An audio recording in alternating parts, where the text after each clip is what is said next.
As much as I'm not sure it's worth it doing this way, I am going to activate Aerial here and just take this guy out. We use our magic bolt, just hit him for 2 HP, and he's toast. He'll drop 15 coins in his space, so Icarus can pick that up, and we'll get 1 more soul shard, so we'll go to 8.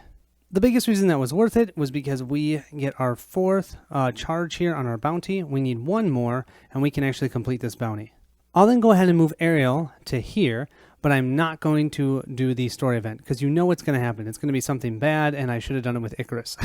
So I'm going to have Icarus go next. We don't have to worry about any encounter cards because there's no enemies on the board. So the first thing we'll do is we'll pick up these 15 coins that we have here. Thank you very much. That's his first money.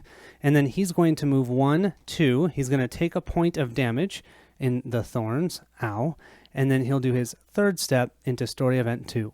A terrible rumble drowns out any other sounds. Several trees fall and block the southern path, creating a sort of wooded cage. To make matters worse, the assailants' forces seem unending.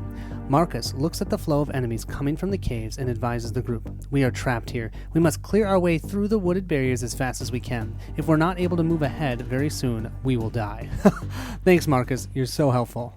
Place the Story Event 2 card unrevealed side and do not resolve its effects again once revealed on top of the event deck. Ooh, that's going to give us 2 rounds. That is actually super nice. So I'll just put it on top of the deck like this. Then we have open the Lightning Bolt gate. So we're going to spawn 3 enemies. Ooh. Take 2 wooden wall tokens and place them as indicated. 1 on the connection edge between 6B map tile and the 13B map tile. 1 on the connection edge between the 6B map tile and the 17A map tile. Place 3 HP tokens per hero on top of each new wall token on the 6B map tile. These represent the wooden barriers which must be destroyed. Each wooden wall token can be targeted, attacked, and wounded. It has no defense, like a standard enemy. Remove the wall tokens once it's reached 0 HP. If at least 1 wooden wall was not removed before Story Event 2 is discarded, go to 2.26. Ooh. There are only 3 more enemy cards in the deck, so I've separated them out. Our first one, we have another green Dark Raider. It's going to get 2 powers. So our first one is regeneration in each time phase, heal 3 HP. Oof. And we have when defending plus 2 blue dice. Then we have a green Orc Warrior. This one will have 2 powers. At the beginning of each event phase, before managing the event card, activate this enemy. And we have all attacks against this enemy are -2 hits. Fun. And we've got a blue raider who only needs 1 power. So we've got 1 power here, and he's a flying dark raider. That's kind of cool. This enemy gains flying, and in each time phase, it goes airborne until its next activation. The green dark raider will be spawned in the lightning bolt space. Then we'll move to the blue dark raider, and he will be spawned. There's a shield place. And then finally, the green orc warrior will be in the shield as well. Well, this kind of stinks. Our tank is right here, stuck with these walls, can't get to anybody, and we've got our enemies spawned over here, and they're going to hit Thorgar and Ariel. So, yeah. Didn't exactly work the way I wanted it to, but that's okay. I think, it's Icarus' turn. He's going to have to just attack that wall. So that wall has 9 health. Would you say that that wall is an undead wall? It's not alive. It's got to be undead. We have a total damage of 1, 2, 3, 4 to the wall, so it still has 5 health. And then we'll throw some icy knives at it to finish our turn. And we've got 1, 2, 3. That's it. So we've done 7 damage to it. We need to do a total of 9. We'll then go ahead and draw our next encounter card, and we have activate all M enemies. None of them are M enemies. Otherwise, each enemy recharges 1 and heals. Okay, that does nothing. Wow. Yeah, because they're strength and they are dexterity. So yeah, no, they don't activate. Thorgar is last to go this round, and so now the question becomes, do I have him run up and just try and hit that and break that wall, or does he try and attack that green raider? My worries with that green raider is the moment that I move into that space, he is going to potentially activate and move away from me. So, and attack me. What I could do, maybe, I could take the chance to move in there. If he activates and runs away from me, I could then come back and go for the wall. Yeah, I think that's what I'm going to do. So let's first move into this space, hoping that maybe we can hit him with this hammer, but we have to do our save, otherwise he activates. First thing I think we're going to do is bless ourselves, and we're just going to give ourselves an attack +1. So we have an attack +1 until the next time phase. Then we're going to use our Thunder Strike, and we're going to focus. So that's 3 auto successes, focusing for 4, bless for 5. Then we'll roll 1 red and 3 blue dice. Let's see what we get. Ooh, lots of shields. I'm going to have my Divine Aid be used and reroll. We can do our soul rank divided by 2, so we can reroll 3 dice. We can reroll all of these. That's awesome. Okay, good thing that this was not our hammers, because we would have had to lose them with that gremlin. No, thank goodness. Let's see. We have a total of 1, 2, 3, 4, 5, 6, 7, and I believe we rolled that one. Gosh, why did I put it at the bottom? I think I did, because we have 2 stars there. 2 stars means we would KO him, and that would knock over his, he would not have his armor. Unfortunately, we don't have a lightning, so no criticals. But with no armor, we're hitting him for 1, 2, 3, 4, 5, 6, 7. He is going to lose his 2 magic armor. We'll lose these 2 hits. And then he's defending for 1, 2, 3, 4, 5 hits. He does get to roll 2 blue dice because he's a skirmisher. And he blocks, it's a +2 right there. So he blocks 2 of them. So we lose these ones. So we hit him for 1, 2, 3 total damage. We're not done yet. We're going to use our Northern Fangs here. We get 1 additional success because we're blessed. And we'll roll these up. Oh man, I'm not doing well with our rolls. That's 3 hits here. He rolls 2 blue dice to defend. And he defends for 1. So we hit him for 2 more damage. That's 5. He's got 2 more health left. Can we get him? We've done 2 actions. We can do 1 more. So let's try this one more time. 1 red, 2 blue. I have no additional rerolls. It is what it is. 2 hits here. 3, 4. Oh, we can critical him this time. That is awesome. Come on, be something great. Be like -2 health or something like that. Come on. Oh, well, we stunned him. That means that even if he activates, he'll just stand back up. And he won't even stand back up. He'll just lose his turn. But we have a total of 1, 2, 3, 4 hits here. He's going to roll 2 blue dice for defense, and he gets 1 block. So we hit him for 3 damage. That's enough. He has 7 health. Oh, man. So we had 5 damage on him before. 3 gets us above the 7. That means we gain 2 soul shards. So we'll go all the way up to 10. And he'll drop a loot token in our space, which we can pick up for free. And that will be 50 coins. Heck yeah. I'm running low on money, so I will definitely take that. That was some pretty awesome hammer throwing, I've got to say.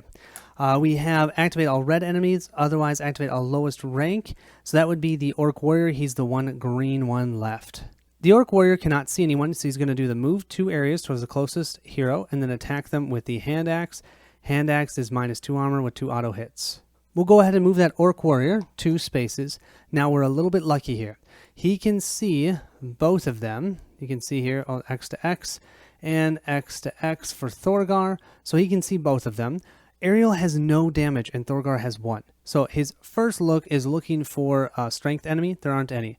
Then he's looking for the closest enemy. Well, they're the same distance.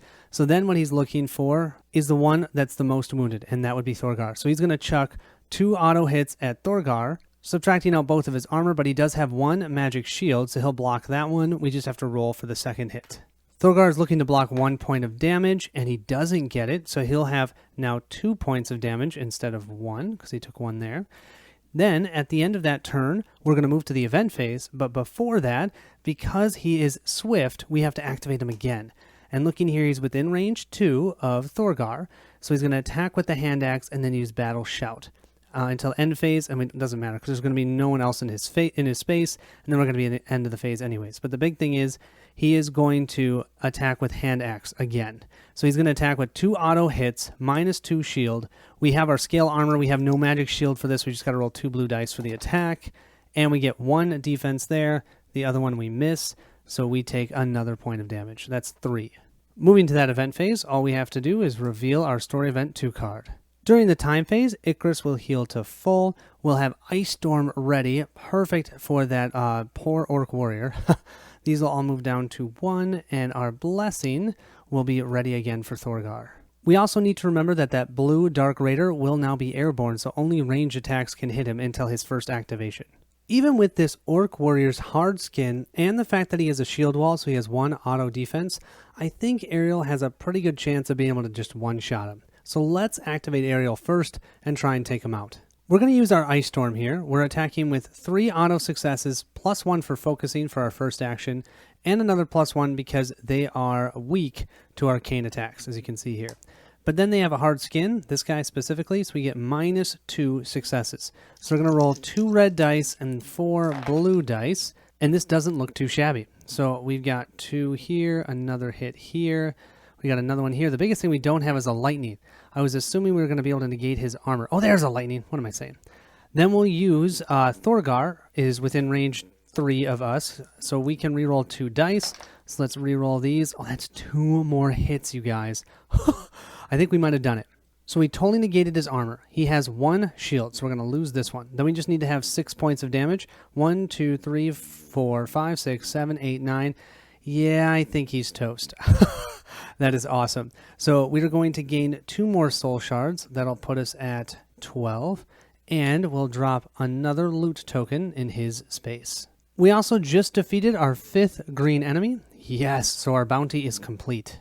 We'll then go ahead and draw our encounter card for the round, and we've activated all engaged enemies. There aren't any engaged. All enemies move 2 areas towards the closest hero. That means this blue raider will move 1, 2 right to here. Now, from how I understand it now, I thought that that did not activate the enemy, but now people are telling me, and I would agree with it, that that does mean we're activating the enemy, so that means he no longer is airborne. Also, though, if we had slowed him or anything, that would also be discarded. Let's go ahead and activate Thorgar next. So let's move him 1, 2 right to here, but we now need to save or this Dark Raider is going to activate. We need that star. I cannot believe it. We got a star. Okay, that means we don't have to worry about activating the blue Dark Raider. Wow. Okay, so that means let's go ahead and attack.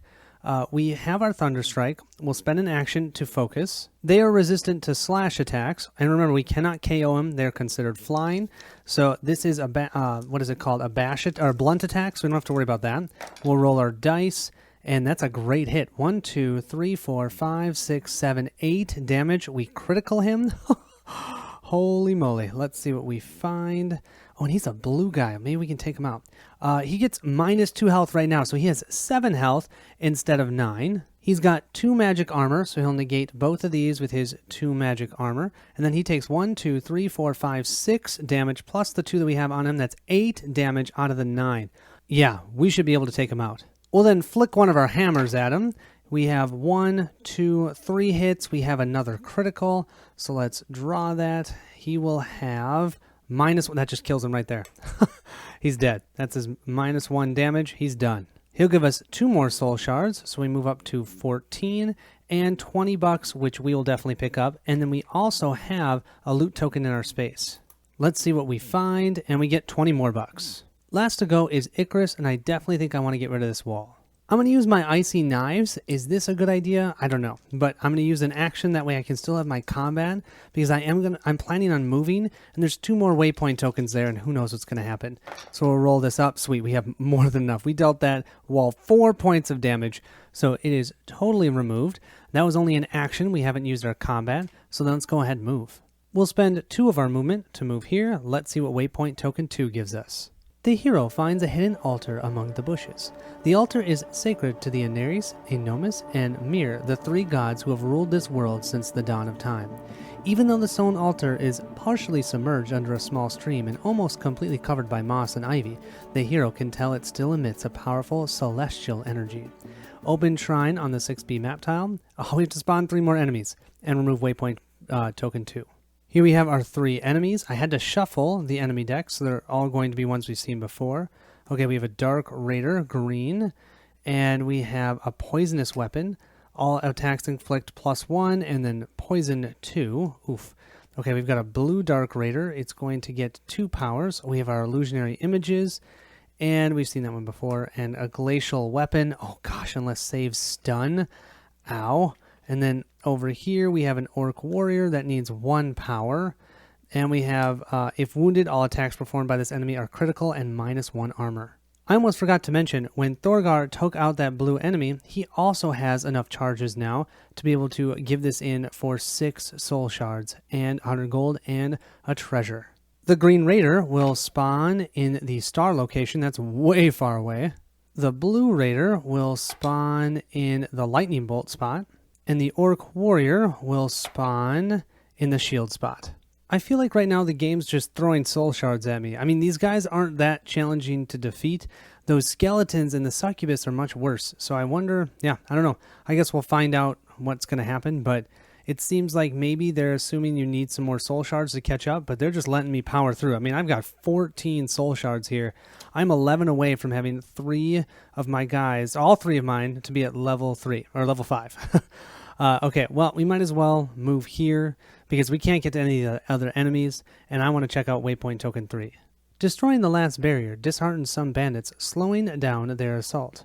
Marcus thinks for a moment and says to the heroes, "These have always been wild lands, but I've never heard of so many forsaken here, or of so violent an attack. Their eyes are bloodshot, and they attack in a killing frenzy that is inexplicable.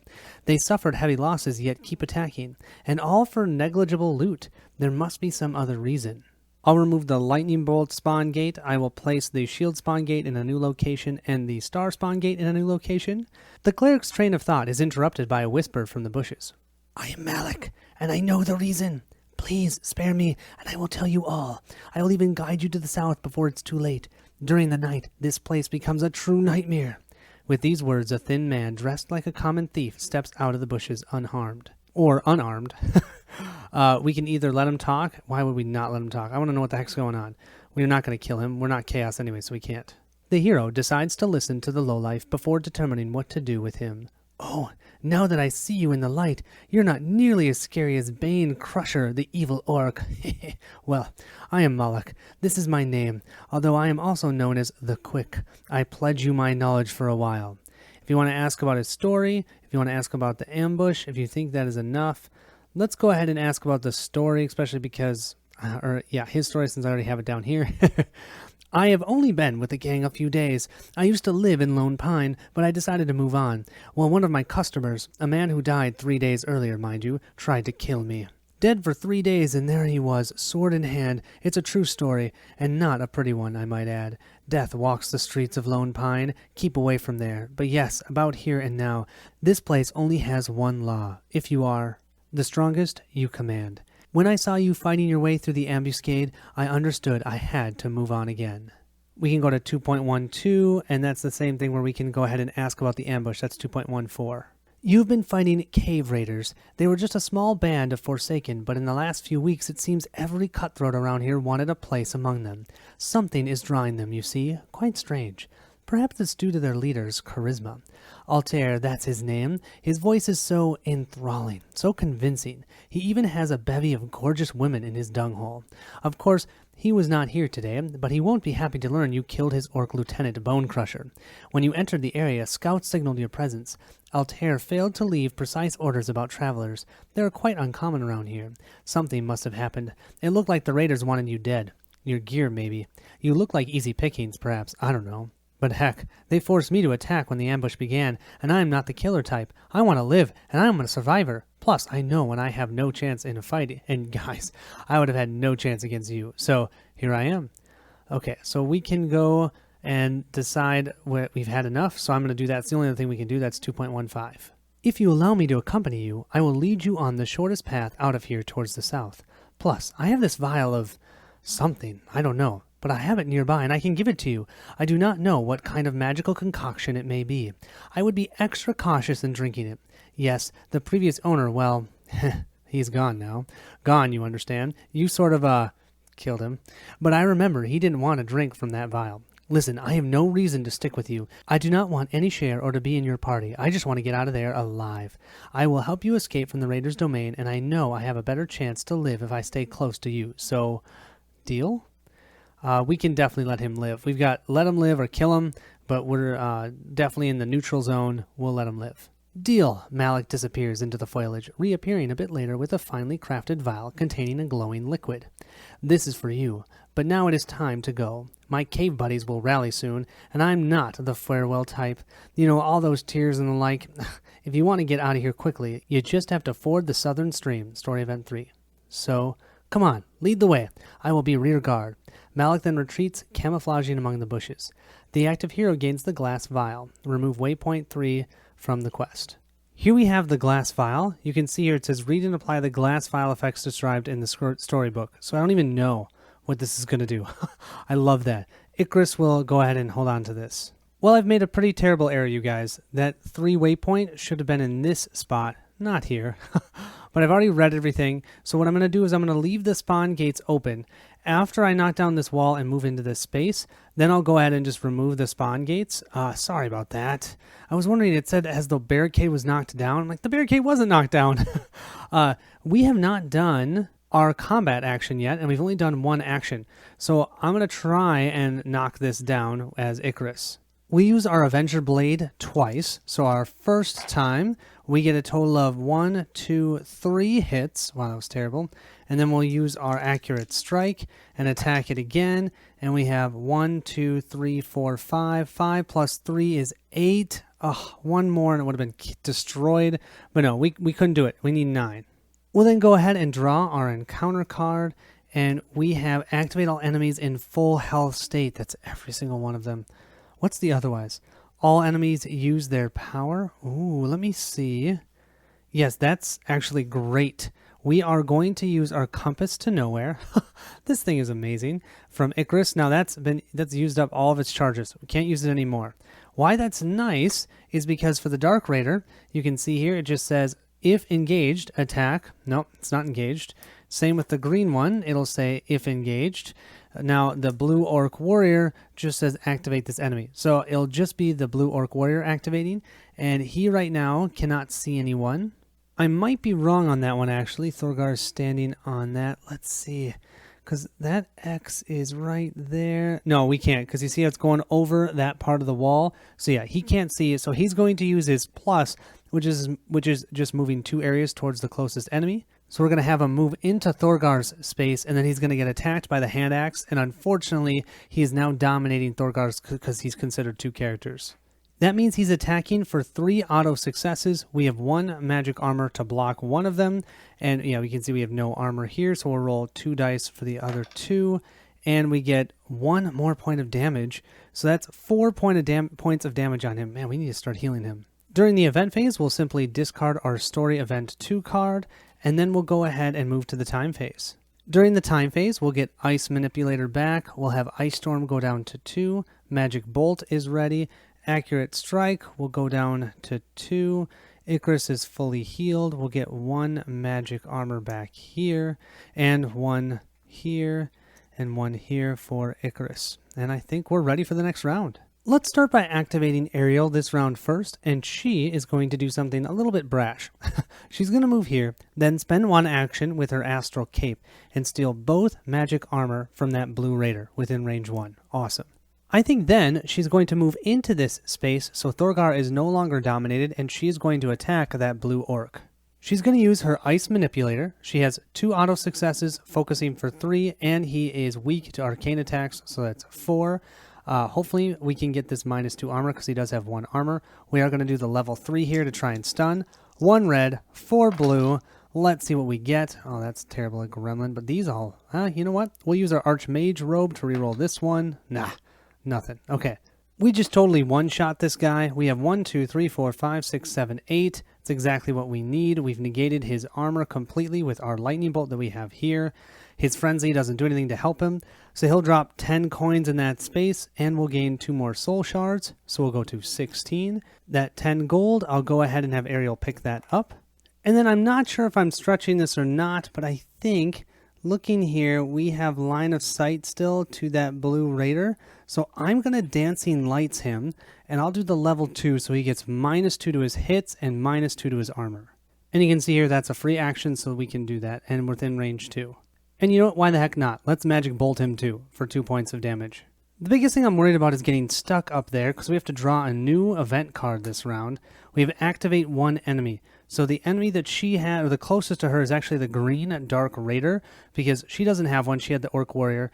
Next in the counter or clockwise order is Icarus, and he has the Green Dark Raider. He's simply just going to move 2 areas towards the closest hero, and then he won't have anyone in range, so that's all he's going to do.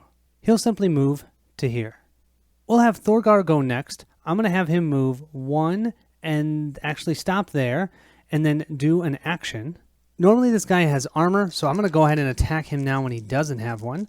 So that first action, and we rolled a gremlin, so we definitely need to do a reroll or we lose this. So we'll use our Divine Aid to re-roll that. Okay, good. Whew, that would have been bad. We're hitting him for a 1, 2, 3 total damage. We are going to slow him regardless of what we do because we have our star there. So he's going to be slowed. 3 points of damage. The first thing we need to do is roll to see if his image token goes. If he gets a shield, it does. So we'll discard one of them, and he takes no damage for that. Then for his second action, because he has a total of 3, he's going to use this again. So we'll do 1 red and 2 blue. Let's roll them up. And we have, let's see, 1, 2, 3, 4 hits. We also have a critical. I like that. Let's see what we get him. He's knocked over, so we'll KO him. But now we need to see with this if he's going to simply negate the attack because he has 2 image tokens. And he does. He's going to negate that total attack, but now he has no more image tokens, so I'm going to discard that power. He no longer has his illusionary images. That actually worked out really well. We used our 2 actions for that. He's KO'd. Wow, should we just go in there and try and kill him? No. I mean, yes. I don't know. No, he's slow.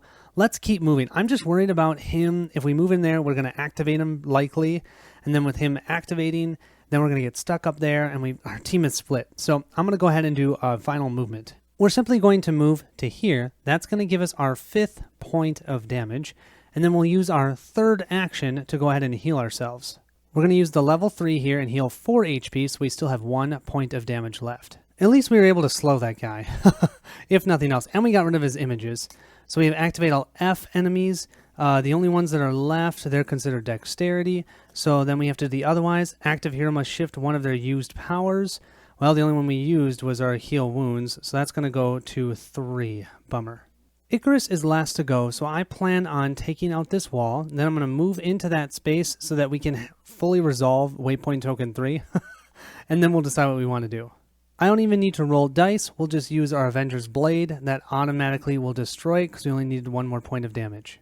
Then we'll spend 1 of our movement to move here. We've now been able to remove the lightning bolt spawn gate, and then the other 2 spawn gates we'll move down to here, which is great. I need to stop having enemies attacking us from behind.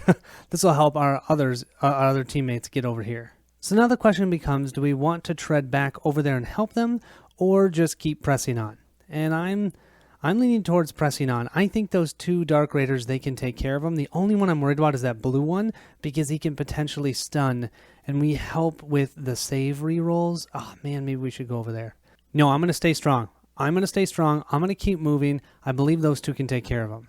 I'll just move to the encounter phase, and I will draw, and we have activate all dexterity enemies. That's both of them. So it's Icarus's turn. The green one will go first, followed by the blue one. Once again, the green one has no line of sight right now, so move up to 2 areas towards the closest hero and attack with the hand bow. I believe he's going to be in range, so then he will attack with this. He will move 2 spaces to here, and he is going to attack Thorgar because Thorgar has 1 point of damage still. Yes, so he's the most wounded. We have 1 auto success and 4 blue dice, and he hits for 2 damage, negates all the armor, but we do have 1 magic armor to block this hit, so we're only rolling 1 blue die for defense, and we get a lightning bolt, which will work. Our blue raider, who still has -2 to their successes, thanks to Ariel's dancing lights, will use his level 2 here, if charged, which it definitely is, use Fire Scroll. So Fire Scroll is here. It's 2 auto successes, that's negated, so we have no auto successes, 1 red, 2 blue. If they get the lightning bolt, it's Fire 2, and the AoE doesn't matter because it's only Thorgar in that space. 1 red and 2 blue, and we get a lightning bolt. So what's the lightning bolt? Fire 2. Thorgar's used to fire. You know, after the arcane portals, I laugh at fire. He's getting hit for only 1 point of damage. He has 1 armor. And the nice thing is here, this is not considered his on-hand attack. It's not a rapier, so he doesn't get the glacial weapon. And that was the same with the Dark Raider. He attacked with his offhand, so that's why I didn't use the poisonous weapon. Unfortunately, even though the Blue Raider was slowed, that was all before a period, so that's why I did all of it. So the slowed is discarded. It was pretty much useless. Let's draw our event card, and we have outnumbered 2 to 3. Spawn no enemies, because there are 3 heroes. There's 2 enemies on the board. -1 is 0. So 3 minus 2 is 1, -1 is 0. Awesome. For each area controlled by enemies, all heroes in areas become KO'd. Awesome. That's not happening. None of us are outnumbered. Sweet. Moving to that time phase, we'll get our magic armor back for Thorgar. Thorgar will take a point of damage. This fire will go down to a 1. This accurate strike will go down to a 1. We will have a 2 here for our ice manipulator. Man, a 1 for the ice storm. Yeah, this is going to be our problem. We don't have a huge attack by aerial this round. 1 for the we don't even have our magic bolt, and 2 for the healing wounds. Yeah, maybe this round I'm just going to have them run towards Icarus and ignore them. Yeah, I mean, maybe that's the best idea. I think for this round we'll start with Ariel. We're going to have her move into this space, and then we're going to have her do some fun stuff. We're going to use our first action, use our Astral Cape, and steal the Blue Raider's 2 magic defense, so he has no magic defense. Then we're going to attack with our Sunstrike, and we're going to focus for our second attack for 4 auto hits. This is an AoE, which is great because that Green Raider is there. Normally, the Green Raider, it states here, this enemy cannot be targeted by range attacks unless it's engaged. We're not targeting it. It's simply in the same area as the Blue Raider that we're attacking. We're rolling 1 red and 3 blue. And let's see what we get. We have 1, 2, 3, 4, 5, 6, 7. And don't forget we get our 1 reroll. So let's see if we can do this. Come on. I think I need 1 more point of damage. I think that'll work. 1, 2, 3, 4, 5, 6, 7, 8. I think with this 8 damage, we just took him out. He has 1 armor, so 7 goes through. We did 2 before with our magic bolt. 2 plus the 7 is 9. So he's gone. So we'll gain 3 soul shards for that. 1, 2, 3. We're at 19. And he's going to drop a loot token in his space. I don't even know if we're going to pick that up. Now, the Green Raider, we would need to do a total of 9. Well, let's see. Let's do this right. So first, 1 armor to block that 8 damage to 7. Then 2 of these down to 6, 5. So we just dealt him 5 damage, and that's it. Lethal, we'd still do a total of 5 damage. Unfortunately, I can't blind him because I don't have any lightning bolts. Bummer. We have our invisibility, but unfortunately, that's an action. We've already done 2 actions. But I've got 5 total magic armor. I think we're okay. Oh boy. I must have forgotten to shuffle one of the times. I'm sorry, you guys. We have activate 2 enemies. I'm just going to shuffle this whole thing now. He's going to activate. He's within 1 area of Ariel, so he's simply going to attack with a handbow and then move 1 area away. So we've got 1 auto success, 1, 2, 3 total hits. That will just take care of 3 of our magic armor. We don't even have any armor, so we don't have to worry about the lightning bolt. He'll move himself 1 space away right here. And what's great, you guys, is next round we'll have Magic Bolt ready, and Ariel can just Magic Bolt him. He only has 2 health left, so I'm not even going to have Thorgar go over there. I'm going to have Thorgar run. We're going to get him closer to Story Event 2, so 1, 2, 3, 4 for his dash, and that's all he can do. Let's draw our encounter card, and we have Fresh Meat. Activate all enemies in full health. Nope. Otherwise, all enemies use their power, their enemy power. And for him, it says, if engaged, he's not engaged. So he's not going to do anything. That's for the Dark Raider. Awesome! Okay, then it's Icarus. Okay, this is slightly tempting. A lot of these story events will spawn enemies, but if I leave that Green Raider out there, it might spawn 1 less. So I think I'm going to go 1, 2, 3. Then we'll do, this is likely to have a trap. Is it worth it? No. Yes. No. Maybe. I'm going to do it. Yeah, it's a trap. See? So we'll do this one, and then as long as we can continue moving, we'll dash here for our second one. And then maybe I'll start next round by revealing this event before we take out that Green Raider. Looking for a star. And we got a star! Yes! We get a treasure. Let's see what treasure we find. $100. Okay, so Icarus will gain $100. That most definitely means we'll dash to here. Now we're 1 space away from Story Event 3. We'll draw our encounter card, and we have activate all dexterity enemies. Okay, that means that Green Raider is going to activate. This is kind of insane, but he does not have line of sight on Ariel, I believe. I'll show you that. So he's just going to do this and attack with his handbow, which I'm sorry I dropped it. We've seen this before, but he's not using his poisonous weapon because he's not attacking with his on-hand weapon. He's attacking with his offhand. We've got our 2 X's here, and there's just no way you can say he has line of sight. Yeah, so he's just going to move into here and then attack with his handbow again. We've got 1 auto success, and he hits for a total of 2 damage. She's got 2 more magic armor. Yeah, no armor for the -2. Doesn't matter, she doesn't have any. Wow, that was amazing. Didn't do anything. During the event phase, we'll simply discard the outnumbered card, and let's move to the time phase. We'll have Dancing Lights ready, Ice Storm ready, Magic Bolt ready, Heal Wounds will be 1 away from being ready, and we'll have Accurate Strike ready. Thorgar will take another point of damage because of that blasted fire, but then that's gone. And we get all of our magic armor back here, thank goodness, because we've been using that up. To start that next round, is it the right decision to move into Story Event 3, or should I have Ariel take out that guy first? Who knows? I'm doing Story Event 3, though.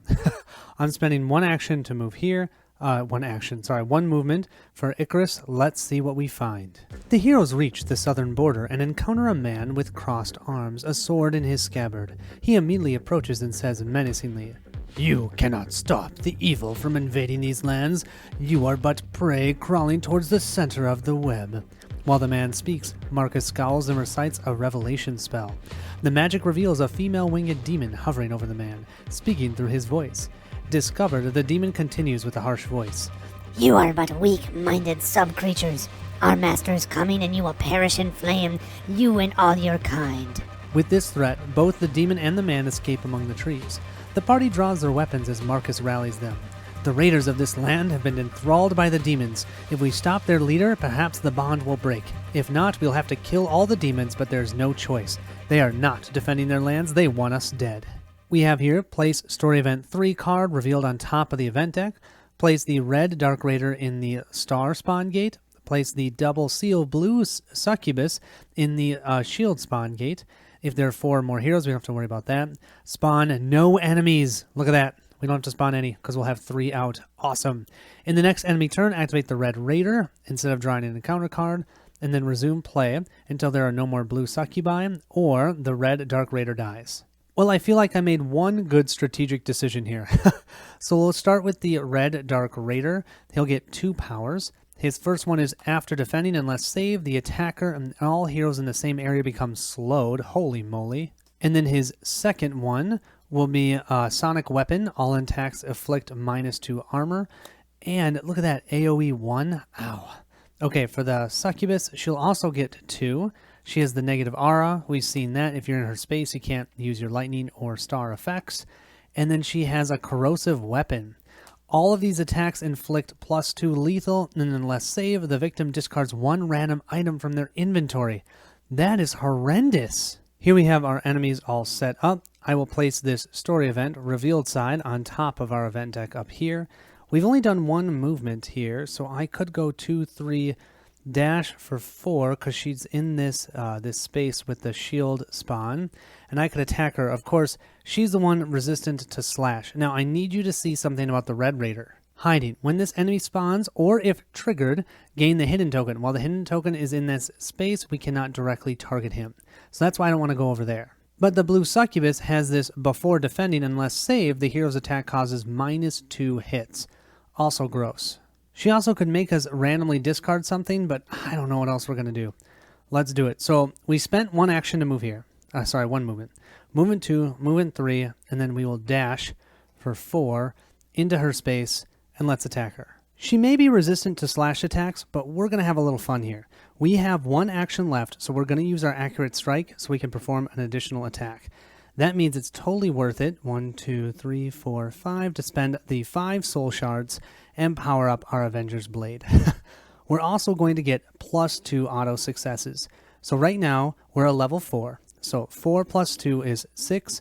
We're dominating her, so that's 7, but then she's resistant to slash, so that is 6 auto successes. She does still have 3 magic armor and 1 regular armor. So we'll roll these up. And I think that was there. That's good enough. So 1, 2, 3, 4, 5, 6, 7, 8, 9. 9 total damage. But then what she gets to do is roll a blue die. And if she gets a shield, which she didn't, we just did the total 9 points of damage. Awesome. So she'll lose 3 of her magic shields. So that makes it from 9, 8, 7, 6. We just dealt her 6 damage. What do you guys say we do that again, huh? So we will grab our 2 blue or sorry, 2 red and 1 blue. And we'll give these a roll. Come on. Oh, wow. 1, 2, 3, 4, 5, 6, 7, 8, 9, and 10. 10 total damage. She'll roll 1 blue die. Don't be a shield. Don't be a shield. That flew off the board. Don't be a shield. It's not a shield. 10 damage. Yeah. She has 1 armor, so she negate 1 of those. Oh, I might have forgotten that last time. But even if that's the case, with her having 5 damage here, and we reduce this by 1, we hit her for 1, 2, 3, 4, 5, 6, 7, 8, 9, 10. 10 damage plus the 5. That's greater than the 11. Icarus. That was amazing. And so we're going to gain 4 out of the 5 soul shards that we just used to get that back because we just took her out. And she drops a loot token, which we'll go ahead and pick up. Oh, we get a treasure. What's our treasure? We will snag Aaron's book. Okay, so this can be either for Thorgar or for Ariel. If equipped at the beginning of the quest, plus 1 power. Okay, I'm going to leave that on the ground because I don't think well, let me see. Do I have enough space? Yes, I most definitely have enough space. I have 1 space left, actually, because I just used that. So I will pick that up. Wow, that was awesome. That actually means we can read a part of the story because we just took, each succubus that we've seen, we've been able to take it out in the first round. I have a feeling that won't last, but that was totally worth that combo with the +2. Yeah, I was waiting for it. The wound inflicted against the demon becomes pure white flame and consumes an unholy being in a flash of black lightning, leaving nothing behind but a burned pentagram on the ground. As the demon disappears, the raider and their leaders seem to wake from a dream. If the Dark Raider is wounded, no it's not, go to 2.2, otherwise go to 2.21. When the demonic bond is destroyed, the man shakes his head, then looks at himself. He speaks to the heroes. I acknowledge my mind was charmed by that gorgeous and wicked creature, yet I also must admit you, whoever you are, did your best not to wound me. Altair, the beautiful leader of the Cave Raiders, let no one say I am ungrateful. You are free to go, but I am no longer in your debt. Should our paths cross once more, I'm afraid there will be blood. Farewell. With these words, Altair and his band melt into the forest. The quest is complete. Whoa! At last, heroes are free to continue on the road to Moonchild, wary and conscious of the unknown dangers that await them on their journey to find the cursed vampire. Rewards none, but we proceed to quest 4, so we skipped quest 3 completely. So yeah, that, I did that on the other one where I said I was going to the next quest. No, I'm going to quest 4 next, not quest 3. Well, that was slightly unexpected, but I will take it. I was totally thinking I was going to have to take out the Red Raider. So that was a lot of fun. I'm excited for Quest 4. That means I potentially only have 4 quests left already of Act 2. Kind of sad in a way, but also kind of exciting because I am planning you guys on doing everything. So after that, I'm hoping to do the dragon one. I mean, I've got it painted. Why don't we do it? Hope you guys enjoyed this. Let me know if I made any mistakes. I'll try and make notes as I'm going forward. Today, Quest 11 just came out, so this will kind of help you know where I'm at in recording. Yeah, I hope you guys enjoyed this, and thank you so much for watching, commenting, and continuing to enjoy the channel. I will catch you at the next stop.